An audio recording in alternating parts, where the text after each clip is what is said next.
오늘 우리에게 주시는 하나님의 말씀은 에베소서 4장 1절에서 6절까지의 말씀. 신약 성경 313쪽 좀 되겠습니다. 에베소서 4장 1절에서 6절까지의 말씀입니다. 우리 한 절씩 나누어서 읽도록 하겠습니다. 그러므로 주 안에서 갇힌 내가 너희를 권하노니 너희가 부르심을 받은 일에 합당하게 행하여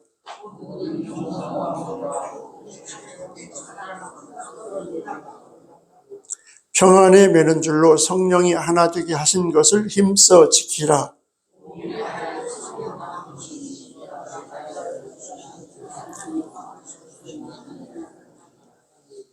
5절 6절 같이 읽습니다. 주도 한 분이시요 믿음도 하나요 세례도 하나요 하나님도 한 분이시니 곧 만유의 아버지시라. 만유 위에 계시고 만유를 통일하시고 만유 가운데 계시도다. 아멘. 2절 3절을 같이 읽도록 하겠습니다. 2절 3절 모든 겸손과 온유로 하고 오래 참음으로 사랑 가운데서 서로 용납하고 평안에 매는 줄로 성령이 하나 되게 하신 것을 어떻게 하라고요? 힘써 지키래요. 그러면서 그 밑에 하나 된 그 내용들을 쭉 설명해 주고 있습니다. 오늘 우리가 읽었던 본문 3절에 나와 있는 것처럼 성령이 하나 되게 하신 것을 힘써 지키라. 성령이 하나 되게 하신 것이 뭐지요? 무엇을 성령이 하나 되게 하셨습니까? 예? 무엇을 하나 되게 했어요? 교회를 하나 되게 했다. 그 말이에요. 교회 공동체, 예수 믿는 그리스도인들을 성령이 하나 되게 만들어 놨대요. 하나 되게 만들어 놓은 것을 우리는 어떻게 하라고요? 성령이 하나 되게 하신 것을 우리는 어떻게 하라고요? 힘써 지키라. 설교 끝. 그거예요. 하나님께서 교회 공동체를 성령으로 하나 되게 만들었대요. 그 교회 공동체 지체된 성도 한 사람 한 사람들은 뭐 하는 게 자기 일이라고요? 무엇을 힘써 지켜? 하나 됨을 힘써 지키라. 하나 되게 하는 것을 힘써 지키는 것, 이게 성도들이 교회를 이루는 방법이래요. 로마서에서도, 우리가 주일 오후에 하는 로마서에서도, 또 수요일 날 하는 빌립보서에서도 교회가 하나 되지 못해가지고 교회 안에 여러 가지 분쟁과 어려움이 있었습니다. 그런 교회들을 바울 사도도 하나 되게 하라고 강조하고 있는데, 오늘 에베소서는 교회론을 보여주고 있는 성경인데, 바로 교회는 하나됨을 힘써 지키는 거다. 이미 누가 하나 되게 했다고요? 이미 누가 하나 되게 했다고? 금방 읽었는데도 이렇게 성령이 하나 되게 해놨단 말이에요. 하나 되게 해놨는데 그것을 우리는 어떻게 하는 게 우리의 일이라고요? 힘써 하나 되도록 하는 거, 이게 교회 생활이란 말이죠. 장로님이 장로로서 교회를 하나 되게 만들고, 권사님은 권사님대로, 집사님은 집사님대로, 성도는 성도대로 힘써 하나 되는 일에 전력 투구해야 된다. 이게 그래야 교회가 건강한 교회가 되고 은혜로운 교회가 되고 주님의 몸된 교회가 된다라고 말하고 있습니다. 여러분, 한 공작새 부부가 예쁜 외동딸을 잘 길러서 이제 시집을 보냈습니다. 그런데 시집간 공작새 딸이 얼마 되지 않아서 잔뜩 풀이 죽은 채 친정으로 날아왔어요. 그래서 어미 공작새는 걱정이 돼서 사연을 물었습니다. 딸 공작새가 하소연을 합니다. 엄마, 숲의 새들이 다 저를 왕따 시켜요. 도무지 외로워서 견딜 수가 없어요. 남편도 이해를 못해요. 그러니 어떻게 살아갈 수가 있겠어요? 못 살겠어요. 친정에 돌아와서 하소연을 합니다. 노련한 엄마 공작새가 무엇인가 짐작하고 물었습니다. 야, 너 숲에서 아무 때나 네 공작 꽁지를 활짝 펴가지고 다른 새들 앞에서 뽐냈었지. 내 말이 맞지? 그때 엄마가 하는 그 말을 듣고 딸 공작새가 깜짝 놀랐습니다. 엄마 어떻게 알았어? 엄마, 우리에게 주신 꼬리는, 아름다운 꼬리는 하나님이 선물로 주신 것인데 좀 펼쳐서 자랑하면 안 돼요? 다른 새들에게 그걸 펼쳐 보여주는 것이 뭐 그리 잘못됐어요. 하나님께서 주신 것인데 라고 얘기하면서 자기 잘못을 전혀 모르고 이야기를 했습니다. 그때 엄마가 말합니다. 얘야, 하나님이 주신 것은 남을 부끄럽게 하려고 주신 것이 아니란다. 하나님이 주신 것은 남을 어떻게 하기 위해서 준 것 아니라고요? 남을 부끄럽게 하기 위해서 주신 것이 아니래요. 그러면서 이런 얘기를 했습니다. 한 번은 숲에서 사람들이 하는 이야기를 우연히 들었단다. 그때 어떤 사람이 친구를 점잖게 타이르더구나. 여보게, 자네 대화 가운데서 이 자동차 얘기는 좀 그만 좀 하면 안 되겠나? 영국의 골퍼들 사이에서는 젠틀맨 골프 상식이라는 말이 있다. 영국의 골프를 자주, 거기는 뭐 일상화된 게 그 골프라는 것 아니겠습니까? 그 골프를 치는 젠틀맨 골프 상식. 골프를 치는 교양 있는 사람들의 상식이 있는데 그 말이 무엇이냐면 그것은 같이 어울리는 사람들 가운데에 골프를 치지 않는 사람이 한 사람이라도 있다면 아무리 골프가 상식적인 운동이 되고 모두가 친다 할지라도 그 가운데 골프 치지 않는 한 사람이 있다고 한다면 절대로 골프에 대한 이야기를 하면 안 된다네. 얘야, 내가 한 말이 무슨 뜻인지 알겠니? 여러분, 이 예화 속에 담겨있는 내용이 굉장하지 않습니까? 무슨 말인지 알아들으셨습니까? 3분의 1은 알아듣고 3분의 2는 뭔 말인지 모르고 있는 거죠. 그때 딸 공작새가 끄덕끄덕 고개를 끄덕였습니다. 그리고 다시 따라갔습니다. 그 뒤로는 친정에 다시 돌아오지 않았다고 합니다. 왜냐하면 그때부터 숲속에 있는 다른 새들과 함께 잘 어울리면서 함께 살았다는 거예요. 내가 아무리 잘났고 능력 있고 똑똑하고 잘 멋있어도 나보다 조금 못하다든지 그런 것을 받을 수 없는 사람들이 있다면 절대로 자기를 드러내고 나타나지 않는다는 것이지요. 나로 인해서 다른 사람에게 상처 주는 일은 절대로 하지 않는다는 것을 말하고 있습니다. 여러분, 어울림이라고 하는 말은 행복을 부르는 삶인 줄 믿으시기 바랍니다. 어울린다는 말 너무너무 좋은 말이에요. 어디를 가도 잘 어울리는 사람이 있습니다. 그런데 어디를 가도 아무리 좋은 곳에 가도 어울리지 못하고 물에 기름 돌듯 도는 사람들이 있다 그 말이에요.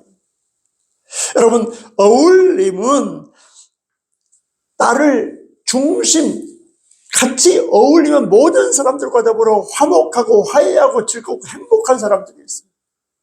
동네에서도 보면은 잘 어울리는 사람이 있어요. 그런데 도무지 못 어울리는 사람이 있다. 참 불행하고 안타깝지. 여러분은 잘 어울리는 사람입니까? 아니면 나 혼자 잘났다고 똑똑한 척 드러내고 나타나는 사람입니까? 한번 살펴봐야 돼. 살펴봐야 돼. 예수 믿고 구원받은 그리스도인은 예수 안에서 하나가 된 형제 자매인 줄 믿으시기 바랍니다. 그렇기 때문에 서로 사랑하고 서로 아끼고 서로 위로하고 서로 격려해주며 함께 어울리며 살아가야 할 공동체임을 믿으시기 바랍니다. 우리 여기 있는 예수 믿고 구원받은 그리스도인들은 성령이 하나 되게 하셨다. 예수 그리스도 안에서 한 형제요 자매된 믿음의 공동체인 것을 믿으시기 바랍니다. 그렇기 때문에 어떻게 해야 된다고요? 서로 아껴주고 서로 사랑하고 서로 위로하고 서로 격려해 주어야 할 내 지체다 그 말이에요. 내 지체다. 남이 아니다 그 말이에요. 그럼에도 불구하고 왜 갈등이 생기고 반목이 생기고 왜 서로 시기 질투하게 되겠습니까? 여러분, 하나님의 은혜로 불러주셨음에도 불구하고 무엇인가 누군가가 잘난 것처럼 나를 내세우기 때문에, 상대방보다도 나를 더 내세우고 나를 더 생각하다 보니까 이게 하나가 안 되는 거예요. 잘 어울리지 못하는 사람은 자존심이 무지무지 강한 사람이에요. 자기를 내려놓을 줄 모르는 사람이에요. 녹아 들어가야 되거든요. 함께 어울려서 녹아 들어가야 돼요. 여러분, 솔직히 한번 따져보십시다. 우리 개인적으로 내세울 것이 무엇이 있습니까? 얼마나 잘났습니까? 얼마나 가진 것이 많습니까? 얼마나 남보다 남다르다고 내세울 만한 뭐가 있습니까? 전혀 없습니다. 예수 믿고 구원받은 그리스도인은 오직 예수 그리스도의 십자가만을 자랑하고 십자가만을 드러내고 하나님의 사랑과 은혜만을 드러내고 자랑해야 될 줄 믿으시기 바랍니다. 아무것도 사실 내세울 거 없어요. 여러분, 바울 사도보다 더 잘난 분 계시면 한번 손들어 보세요. 세상적으로나 종교적으로나 신앙적으로나 하나님 앞에서나 바울 사도를 따라갈 만한 믿음과 신앙의 조건이 없고 세상적인 조건을 갖춘 사람이 없어요. 그럼에도 불구하고 예수를 만났던 이 사도 바울은 자기를 내세우고 나타나는 것이 아니라 날마다 나는 죽는다. 내 모든 것은 배설물만도 못하다. 다 내려놨습니다. 그러므로 우리 예수 믿고 구원받은 사람들은 다른 사람에 대해서 이런저런 얘기하지 말고 오직 하나님의 은혜만 생각할 줄 아는 믿음과 신앙이 되시기를 바랍니다. 예수 그리스도의 십자가를 생각하면, 주님만을 생각하면 다른 거 드러내고 나타날 아무것도 없다, 그 말입니다. 그 은혜에 보답하는 심정으로 서로 사랑할 때 하나님께서 나 같은 죄인을 구원해 주신 것처럼, 우리 주님께서 나 같은 죄인을 십자가에 피 흘려 죽어주신 것처럼 그 은혜와 사랑에 보답하고자 하는 심정과 그 마음을 가지고 누구를 사랑하는 것이 예수 믿는 사람이 살아가야 할 자세예요? 누구를 사랑하는 것? 이웃. 이웃이 누구예요? 지금 앞뒤 좌우에 앉아있는 그 사람이란. 이웃 하면은 막연한 이웃. 그게 아니라 여러분 앞뒤 좌우에 앉아있는, 한번 돌아보시기 바랍니다. 내가 사랑해야 할 사람은 누굽니다? 당신입니다. 한번 옆에다 그렇게 대고, 내가 사랑해야 할 사람은 집사님이고 권사님입니다. 한번 얘기해 보세요.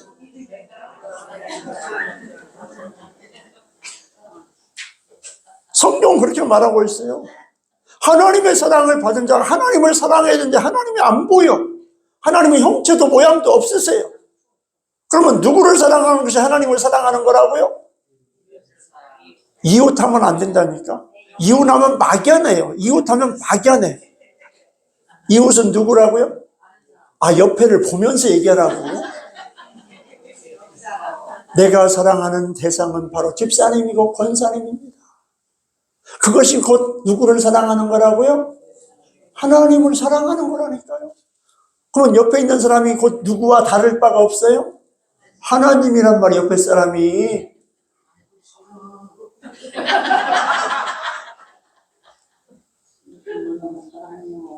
하나님처럼 하나님의 사랑 거저받았으니 그 하나님을 사랑해야 되겠는데 하나님은 안 보인단 말이지. 형체가 없으시단 말이지.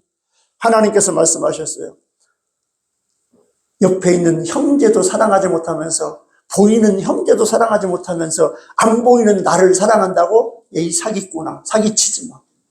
하나님 그렇게 말씀하셨던 요한 1서에서 눈에 보이는 앞뒤 좌우에 앉아있는 우리 형제 자매들이 하나님을 대신하여 사랑해야 할 대상이다. 오늘 그렇게 말하고 있습니다. 이것이 부르심을 받은 자의 합당한 모습이라고 성경은 말씀하고 있습니다. 우리는 예수 그리스도 안에서 한 형제요, 자매요. 예수 피로 맺어진 끊을 수 없는 관계가 예수 믿고 구원받은 성도인 줄 믿으시기 바랍니다. 여러분, 아버지 어머니로 태어난 형제 자매는요, 이 땅에서 끊어지고 끝날 수가 있어요. 이 땅에 80년, 90년에 끝날 수가 있어요. 영원한 천국까지 가서 형제자매로 같이 살 사람이 누구라고요? 여기 신양교회 성도들, 여기 성도들, 여기 계신 여러분들은 하나님 나라까지 가서 형제자매로 같이 산다니까? 그런데 이 땅에서 한 아버지 어머니 밑에 태어난 형제자매를 할지라도 예수 안 믿으면 그 사람하고 나하고는 영원히 같이 가요? 못 가요? 죄송하지만, 미안하지만 못 가. 나는 천국까지만, 너는 차마 지옥이라고 말할 수는 없지만 못 가. 그런데 오늘 여기 함께하고 있는 여러분, 나하고 아무 상관도 없지만 누구의 피로 우리는 형제 자매가 됐다고? 예수 그리스도의 피로 형제 자매가 된 저와 여러분 모두는 영원한 천국 하나님 나라에 함께 간단 말이죠. 한 식탁에 둘러앉아서 함께 영생복락을 누릴 사람, 이게 바로 내 옆에 좌우에 앉아있는 형제 자매, 바로 하나님의 사람이라고 말씀하고 있습니다. 오늘 본문 3절은 그렇게 말하고 있습니다. 우리 3절 한번 읽어볼까요? 3절. 평안에 매는 줄로 성령이 하나 되게 하신 것을 힘써 지키라. 여러분 여기 보십시오. 너희는 하나가 되라고 말하지 않아요. 너희는 하나가 되어야 된다라고 말하지 않아요. 이미 하나가 되었다라고 말하고 있습니다. 누가 하나 되게 했다고요? 하나님이 하나 되게 하셨대. 성령이 하나 되게 하셨대. 예수 그리스도의 피로 이미 우리는 하나 되게 하셨대. 그래서 우리는 하나 되는 걸 힘써야 된대. 왜? 하나님이 한 분이시기 때문에. 하나님도 하나요, 주님도 하나요, 성령도 하나이기 때문에 하나님께로부터 부름받은 모든 성도들도 하나가 돼야 된대요. 예수 그리스도 안에서. 여러분, 우리 신양교회 성도 여러분들이 하나 되고 있습니까? 우리는 하나다. 우리 하자 말고 우리는 하나다. 한 몸이고 한 형제고 한 자매고 한 그리스도인입니다. 여러분 이걸 잊어서는 안 돼요. 잊어서는 안 돼요. 성경이 말씀하고 있고 하나님께서 이미 하나 되게 만들어 놨대요. 하나 되게 만든 걸 힘써서 지켜야 된대요. 어떻게 되면 여러 사람을 하나로 묶어놨으니까 떨어지지 않도록 힘써서 서로 하나 되도록 몸부림을 쳐야 된대요. 모든 초점은 하나 되는 일에, 하나님을 중심으로 한 믿음 안에서 하나가 되어야 하는 것이 마땅하다고 성경 말씀하고 있습니다. 그러므로 성령께서 하나 되게 하신 것을 힘써 지켜야 할 사명이, 우리 성도들이 지켜야 할 사명, 2026년도에 어떻게 하면 우리 교회가 한 마음이 되고 한 뜻이 되고 하나가 되는 일에, 그 일에 모든 것을 다 쏟아 부어야 돼.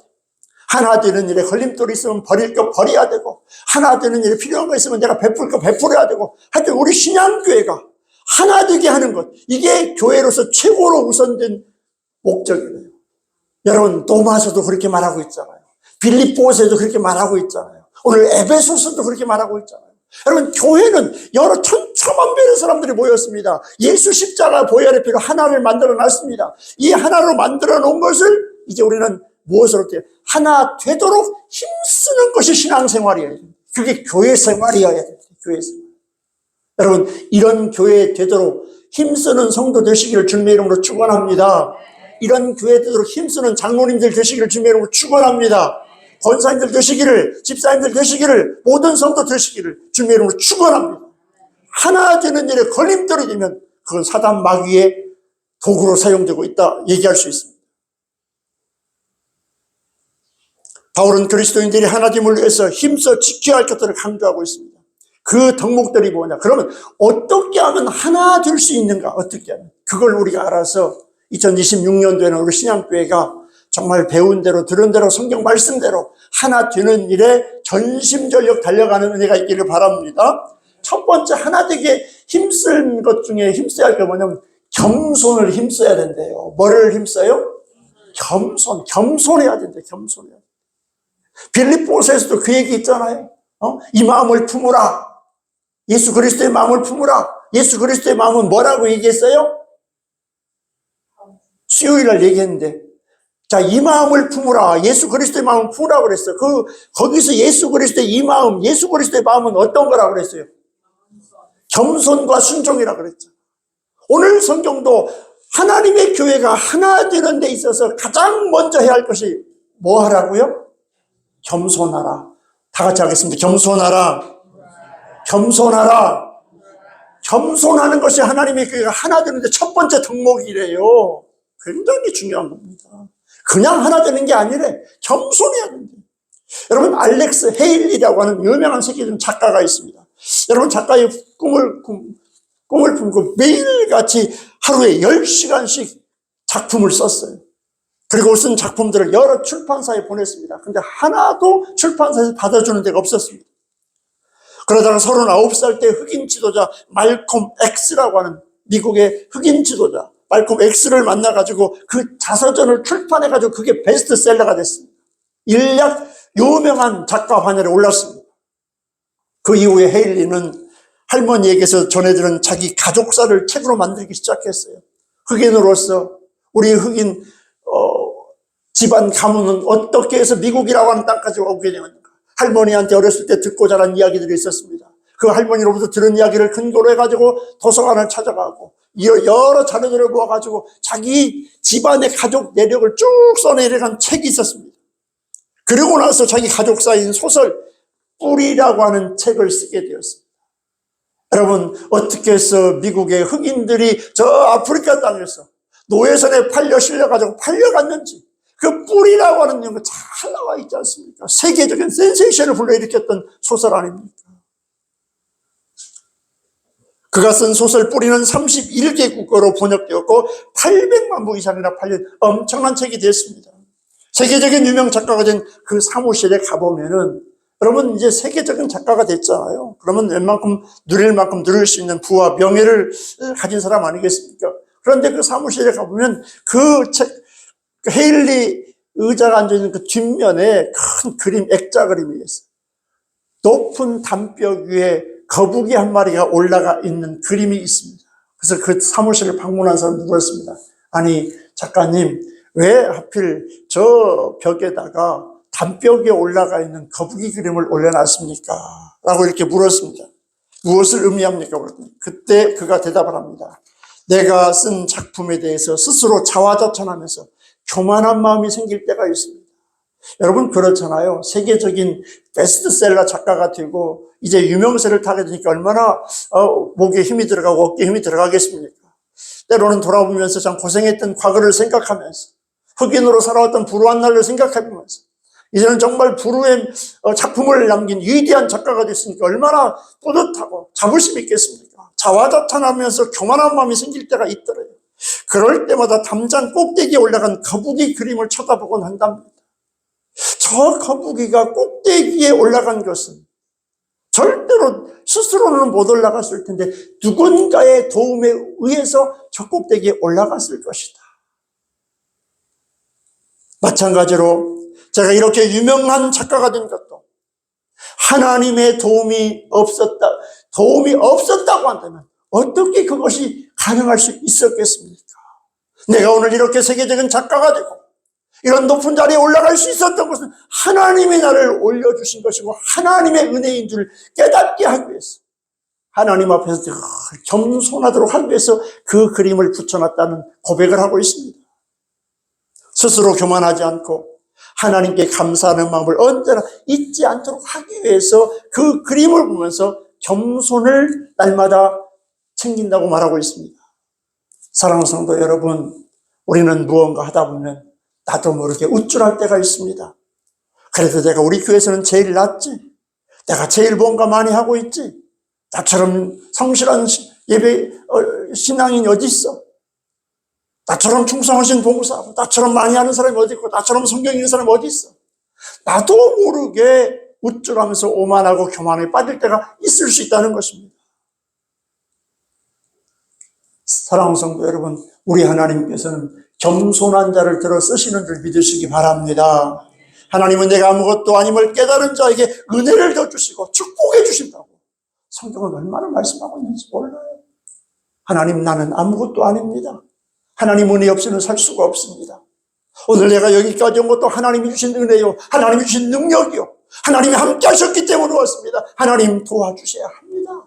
겸손한 자에게 더 큰 은혜, 더 큰 복을 주시는 줄 믿으시기 바랍니다.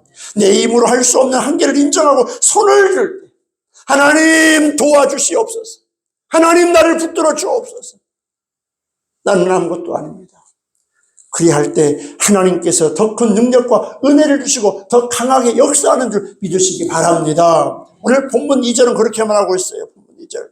모든 겸손과 모든 일에 있어서 겸손하래요. 덕 가운데 최고의 덕, 겸손 아니겠습니까? 빌립보서 2장에서 너희는 이 마음을 품으라. 그러면서 예수 그리스도가 보여준 겸손에 대한 이야기를 쭉 설명하고 있지 않습니까? 여러분, 겸손이 뭡니까? 우리가 빌립보서 2장에서 많이 살펴봤지 않습니까? 하나님과 동등됨을 취하지 않고 버렸다는 것. 자기의 권리가 있고 자기의 모든 힘이 있는데도 불구하고 그 모든 걸 포기하고 내려놓는 것. 이게 겸손이에요.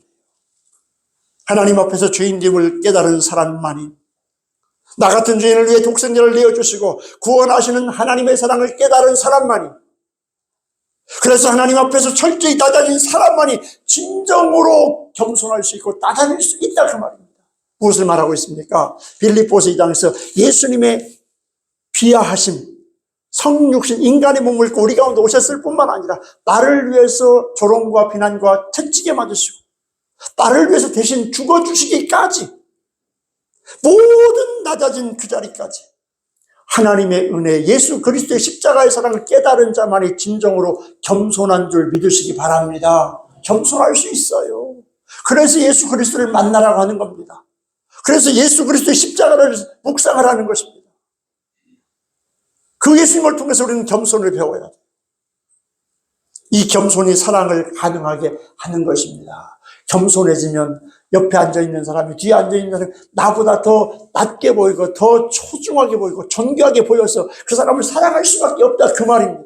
하나님이 나 같은 죄인을 사랑하신 것처럼, 예수 그리스도가 나 같은 죄인을 위해 대신 죽어주신 것처럼 그 사랑과 그 은혜를 깨닫게 되면 겸손해지게 되고 옆에 사람이 소중하게 되고 존귀하게 보여서 사랑할 수밖에 없다. 다시 한번 보십시오. 그렇게 보입니까? 소중하게 보입니까? 존귀하게 보입니까? 예수님의 사랑을 깨달아야만, 하나님의 은혜를 깨달은 자만이 그런 사랑을 할 수 있다고 성경 말씀하고 있어요.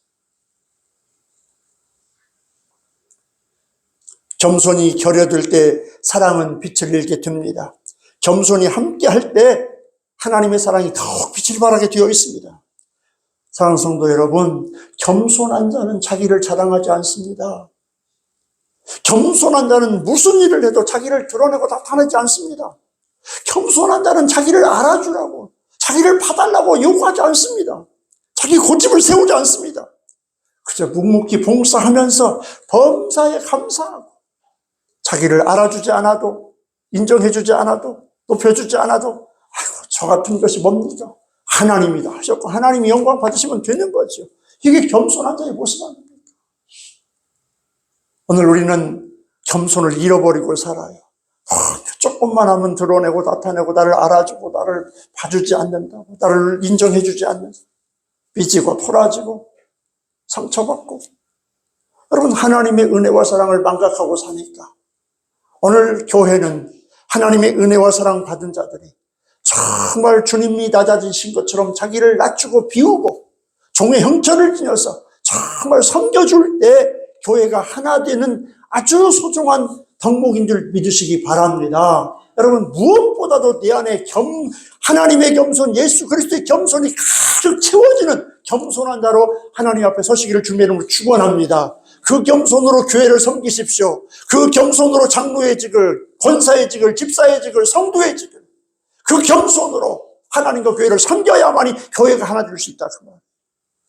아무리 성경에서 교회는 하나 되어야 된다고, 하나 되게 했다고, 너희들은 하나 되도록 힘쓰라고 얘기를 해도 겸손이 안 들어가면, 겸손하지 않으면 교회를 해치는 자가 되더라니까요. 오늘 성경 그렇게 말씀하고 있지 않습니까? 여러분, 사도 바울도 처음엔 교만했습니다. 자만했습니다. 오만방자했습니다. 그러나 부활의 주님을 만난 뒤에, 예수를 만나고 나니까 완전히 달라졌어요. 겸손한 사람이 됐습니다. 교만함을 하나님께 고백하시고 철저하게 회개하고 겸손하게 낮아져서 성도들을 섬기고 교회를 섬기고 하나님을 섬김으로 교회가 하나 되는 일에 쓰임받는 우리 신양교회 성도 여러분 되시길 주님의 이름으로 축원합니다. 올해 최고의 화두로 자기 그 삶의 신앙생활을 화두로 삼으십시오. 내가 올해는 정말 겸손한 자가 되겠노라. 예수님처럼 하나님께서 독생자를 내어주신 것처럼 나는 겸손한 자가 되었어. 교회를 섬기는 일에 힘쓰겠다고 다짐하는 한 해가 되시길 주님의 이름으로 축원합니다. 두 번째로 하나가 되도록 힘써야 할 덕목이 뭐냐? 오늘 성경에 보니까 온유해야 된대요. 뭐 해야 된다고요? 온유해야 된대. 온유의 반대말이 뭘까요? 교만? 아니요. 그냥 우리 쓰는 말로 얘기하자고요. 온유의 반대말은 억시다는 거예요. 억시다. 억시다는 말이 뭔 말인지 알죠? 뭐 온유와 억시다는 반대말이에요. 온유라고 하는 말은 겸손과 인내와 어떤 절제된 능력을 잘 드러내고 나타내는 게 온유한 거란 말이죠. 여러분, 오늘 2절에 보니까 첫 번째는 모든 겸손과 온유로 하고 이렇게 되어 있단 말이죠. 그러니까 주님의 몸된 교회에 어떤 일을 하더라도 모든 첫 번째는 뭘로 하라고요? 겸손한 자세로 하라. 두 번째는 모든 온유로 하라는 거. 온유로 하라. 여러분, 온유는 절제된 능력이다. 온유는 힘이 없는 게 아니에요. 능력이 없는 게 아니에요. 다 힘이 있어요. 능력이 있어요. 모든 걸 할 수 있어요. 그러나 절제할 줄 아는 사람. 겸손과 인내와 더불어서 자기 자신을 절제할 수 있는 사람이 온유라는 것입니다. 온유는 절제된 능력을 말하고 있습니다. 힘이 없는 것이 아니고 능력이 없는 것이 아닙니다. 그러나 쉽게 감정을 드러내지 않고 언어와 행동을 절제할 줄 아는 사람, 이게 온유한 사람입니다. 내 안에서 모든 것이 있지만 참을 줄 알고 인내할 줄 알고 억누를 줄 알고 절제할 줄 아는 사람, 이게 온유한 사람입니다. 능력도 있습니다. 열심도 있습니다. 그러나 쉽게 화를 내지 않습니다. 그런데 능력도 있고 열심도 있고 다 잘하는데 화도 잘 내는 사람이 있다 그 말이에요. 왜 그렇습니까? 럭비 공처럼 어디로 튈지 몰라서 불안하죠. 그런 사람들. 온유가 부족하기 때문에 그렇다라고 말하고 있습니다. 참된 온유는 권리가 있지만, 능력이 있지만, 자기를 드러내고 나타낼 수 있는 뭐가 있지만 이것을 드러내고 나타내기 위해서 무리하지 않는 사람, 이게 온유라고 말하고 있습니다. 정무대로 하면 당당한 권리지만 권리를 포기할 줄 아는 사람, 때로는 양보할 줄 아는 사람, 때로는 물러날 줄 아는 사람, 때로는 기다려줄 줄 아는 사람, 상대방의 기회를 주면서 상대방 마음을 상하지 않도록 배려해 줄 줄 아는 사람, 이게 온유한 거예요. 여러분, 이런 온유한 관계로 사람과의 관계를 맺으면 얼마나 좋은 관계가 형성이 될까요? 그런데 우리가 온유하기보다는 나를 드러내고 나타내고 나의 주장을 강하게 어필하면서 말투부터 달라지니까 관계가 다 어색해지고 깨지는 거예요. 여러분, 예수 그리스도는 어떠셨습니까? 하나님의 아들임에도 불구하고 십자가를 질 때 아무런 불평불만하지 않았습니다. 말없이 십자가를 지셨습니다. 여기에 온유함이 있었습니다. 예수님이 힘이 없었던 것이 아니었습니다. 능력이 없었던 것이 아니었습니다. 12명이나 더 되는 천군 천사를 불러가지고 모든 걸 다 제압할 수 있었습니다. 그럼에도 불구하고 감정을 드러내지 않았습니다. 능력을 나타내지 않았습니다. 자기를 나타내지 않았습니다. 말없이 십자가의 질고를 지셨습니다. 이게 온유라고 말씀하고 있습니다. 온유한 사람은 언제나 하나님의 뜻에 순종합니다.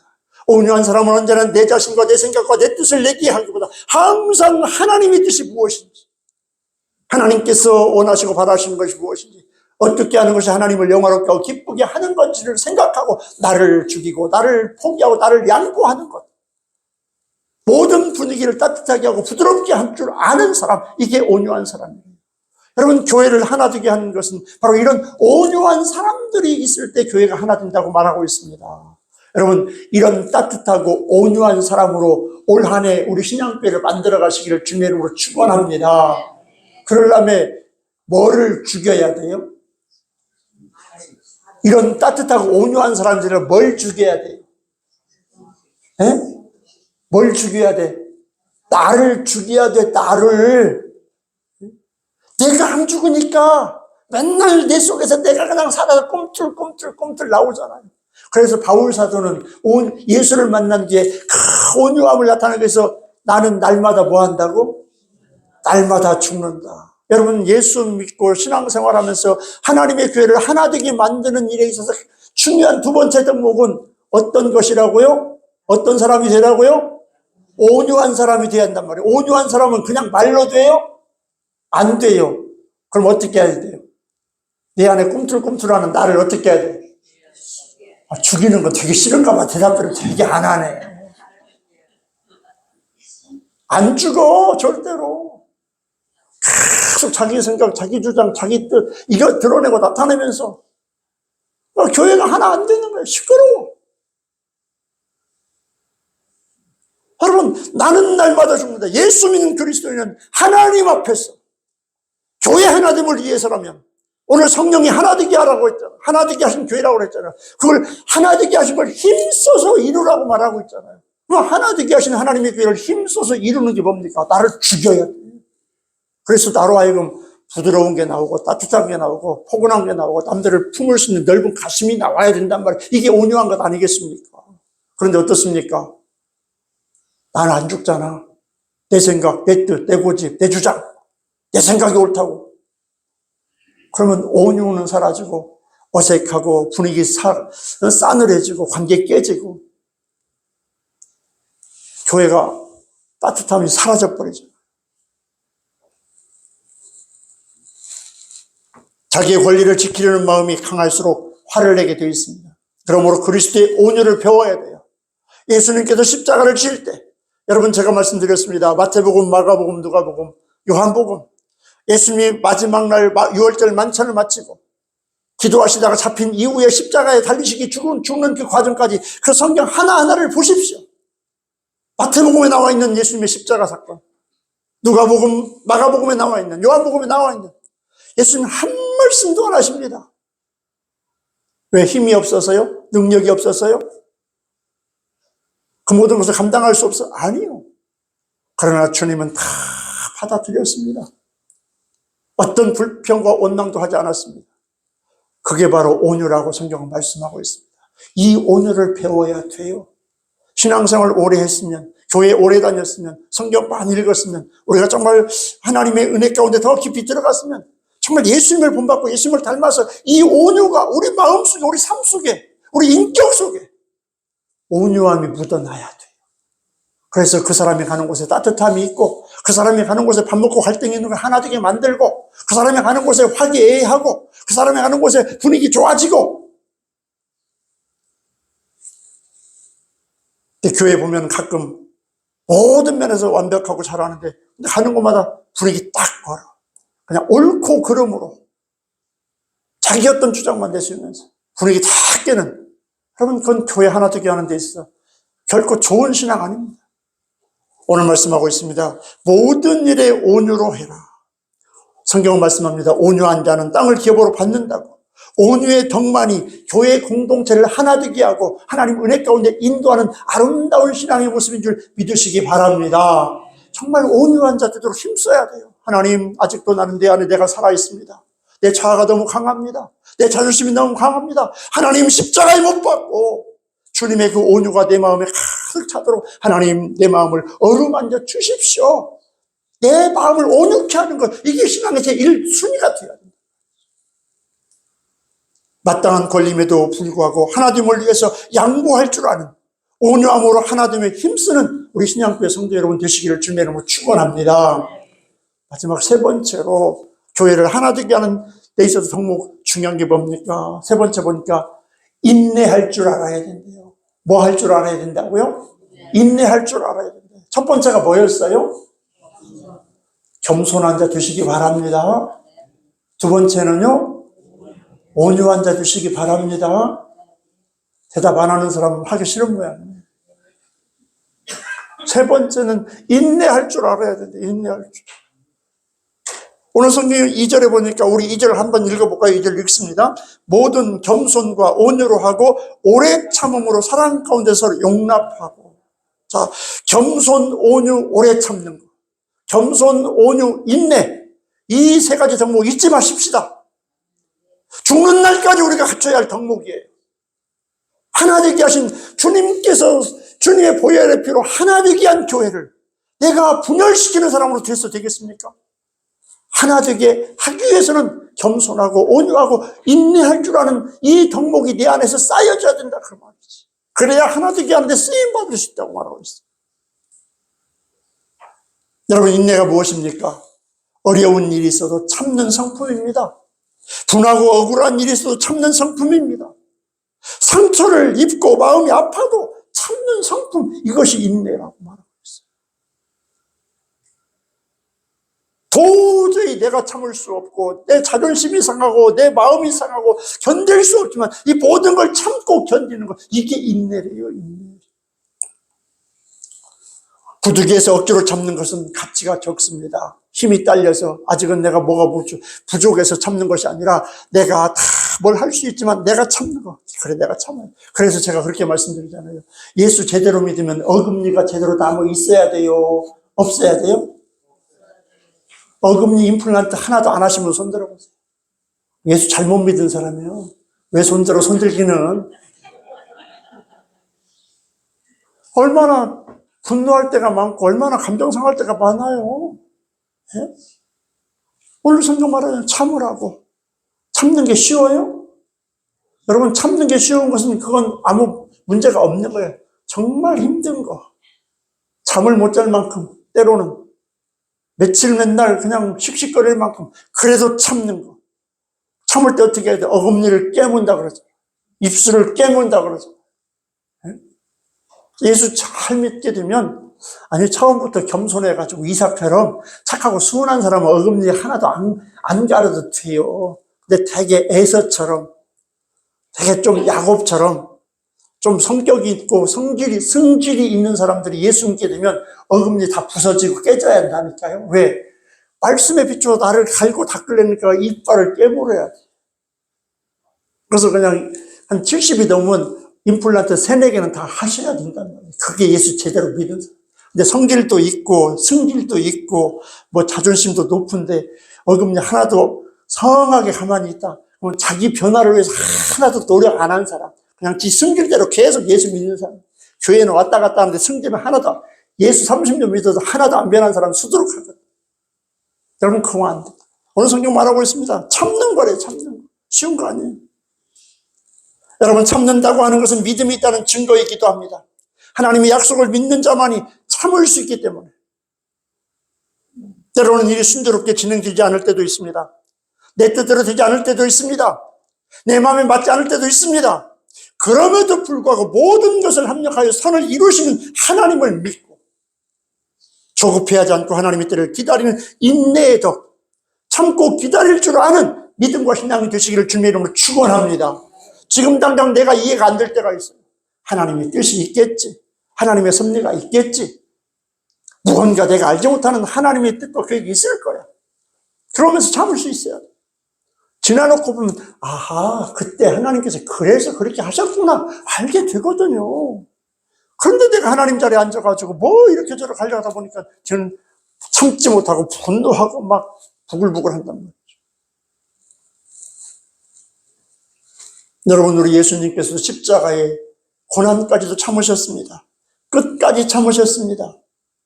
그리고 주님께서 마지막 아버지여 저들의 죄를 용서하여 주옵소서. 오히려 그들을 용서하고 품으셨습니다. 여러분, 이게 예수 믿는 자의 모습 아니겠습니까? 이게 인내하는 자의 모습 아니겠습니까? 그러므로 속상하고 억울한 일을 당했다 할지라도 예수님을 생각하면서 십자가를 생각하면서 오래 참을 수 있는 믿음과 신앙이 되시기를 주님의 이름으로 축원합니다. 여러분, 예수님을 생각하고 십자가의 주님을 생각하면 참을 수 없는 게 하나도 없어요. 우리가 주님을 망각하고 신앙생활을 하니까 그냥 내 감정대로, 내 분노대로, 내 느낌대로 내 뱉는 겁니다. 여러분, 골고다 언덕 오르시는 십자가 지신 주님을 뒤따라가 보십시오. 십자가에 매달려 돌아가시기까지 그 주님을 한번 바라보십시오. 주님이 무슨 말씀하셨습니까? 한 말씀 다 참으셨습니다. 하나님께 맡기셨습니다. 오래 참지 못해서 부끄러운 일을 저지를 때가 얼마나 많습니까?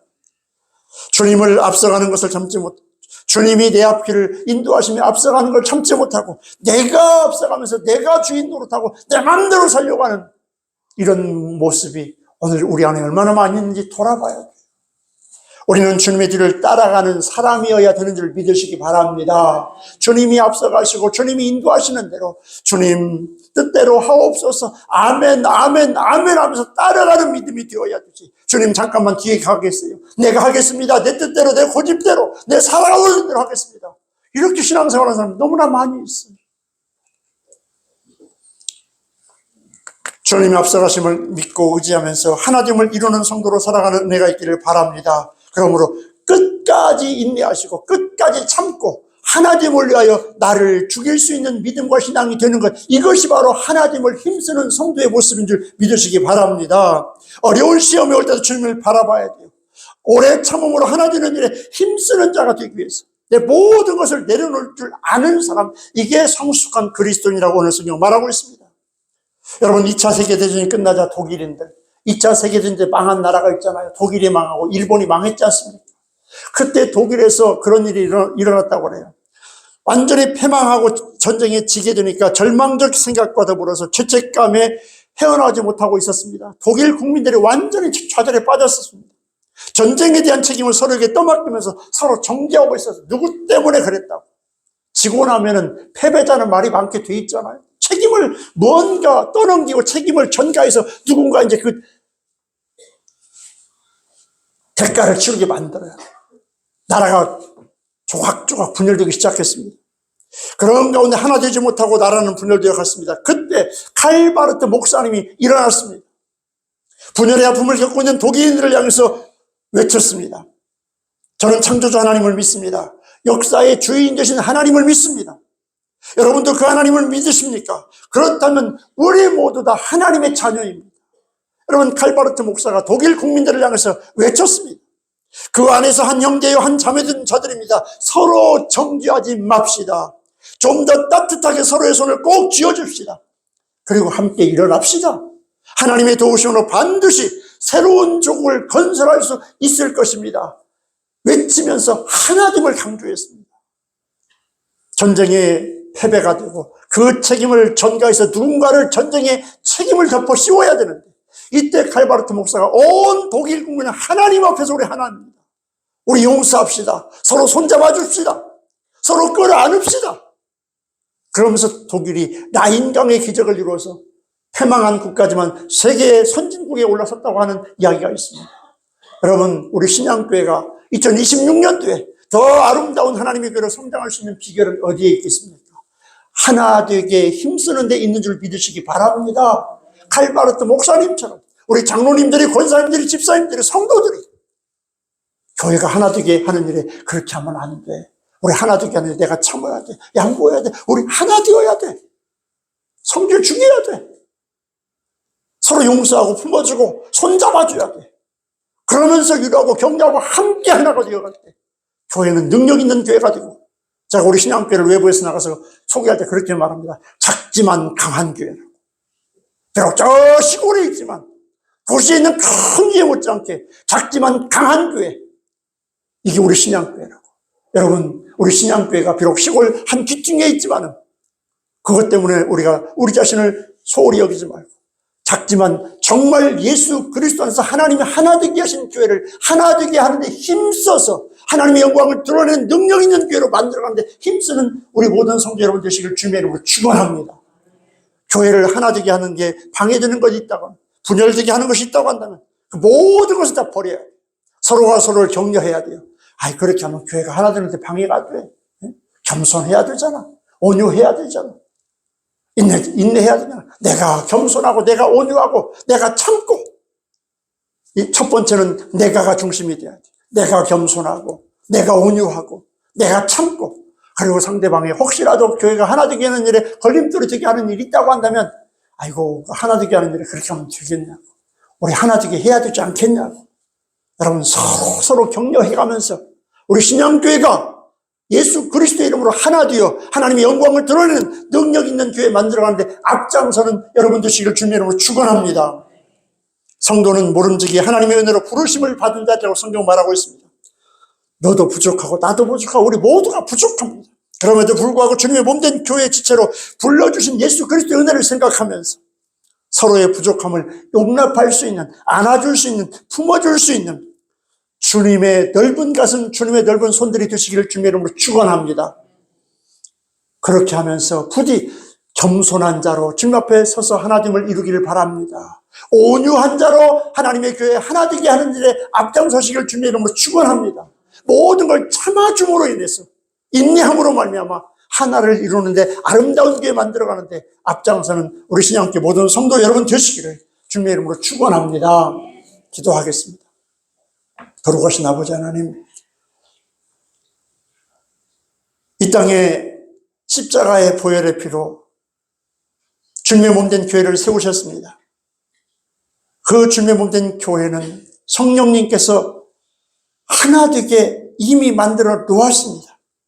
하나 되게 만들어 놓은 그 교회에 지체된 우리들은 이제 정말 그 교회가 진정으로 하나 되도록 힘쓰라고 오늘 성경은 말씀하고 있습니다.